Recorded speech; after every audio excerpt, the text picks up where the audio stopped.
This content is produced by DarkNetBreaker, a cybersecurity and dark web education brand. All videos, posts, and content are strictly for educational and awareness purposes only. We do not promote, support, or encourage any illegal activity. Our mission is to expose digital threats, protect online users, and educate the public about cybersecurity risks in the modern world. Stay ethical.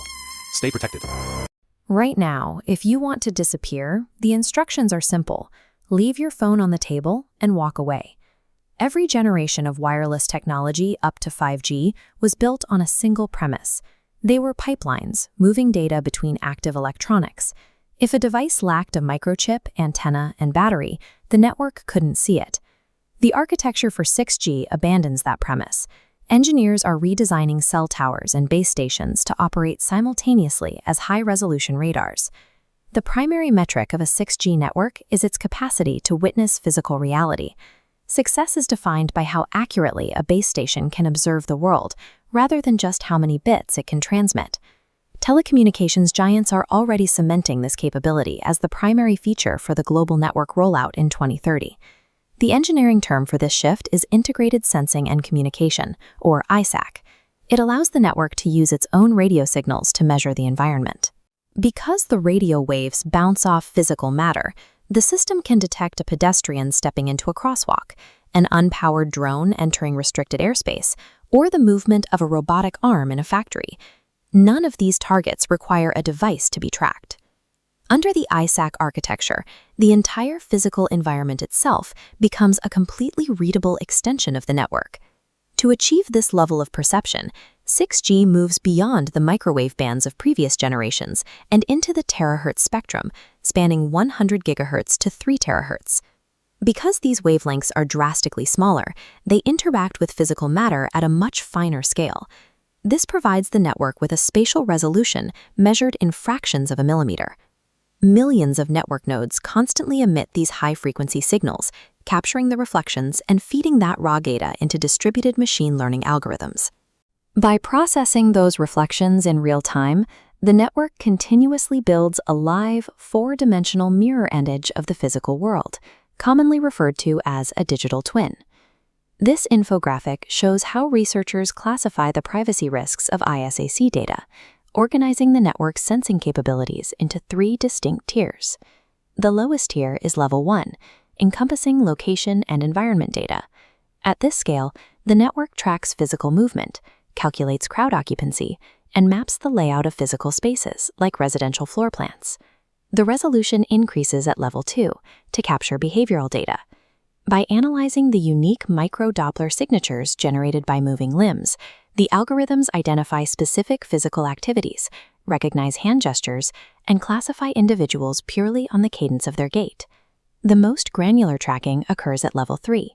Terahertz waves are sensitive enough to measure the minute displacement of a human chest cavity from across a room, allowing the system to monitor breathing rates and cardiovascular vital signs.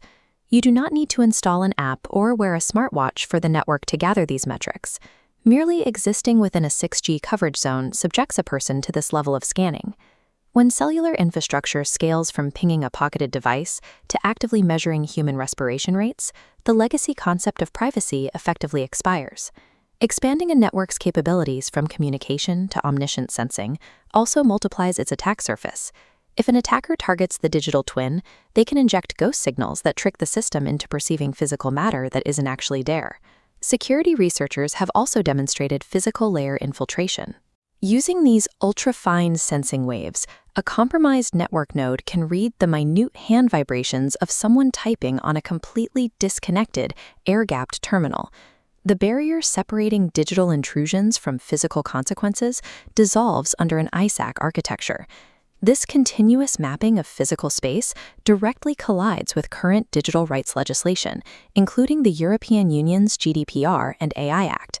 Current privacy laws are structured around explicit, informed consent, yet it is physically impossible for a pedestrian walking down a city street to opt out of having ambient radio waves bounce off their body. Inside global standard-setting organizations, policymakers and telecom engineers are struggling to reconcile these physics with established human rights. Relying on post-collection data encryption or cryptographic anonymization fails to address the root legal violation. It does not prevent the initial unconsented biological surveillance from taking place. To legally deploy these systems, regulatory architects are proposing a socio-technical framework, essentially building a compliance kill switch directly into the network's hardware. The first requirement is purpose-bound hardware control. The sensing grids must remain strictly dormant by default, requiring legal authentication and a highly specific, verifiable objective before they can emit a sensing wave. The second requirement involves dynamic transparency registries. Any cell tower that activates its sensing capability must broadcast that operational state to a public digital map, forcing invisible surveillance into plain sight.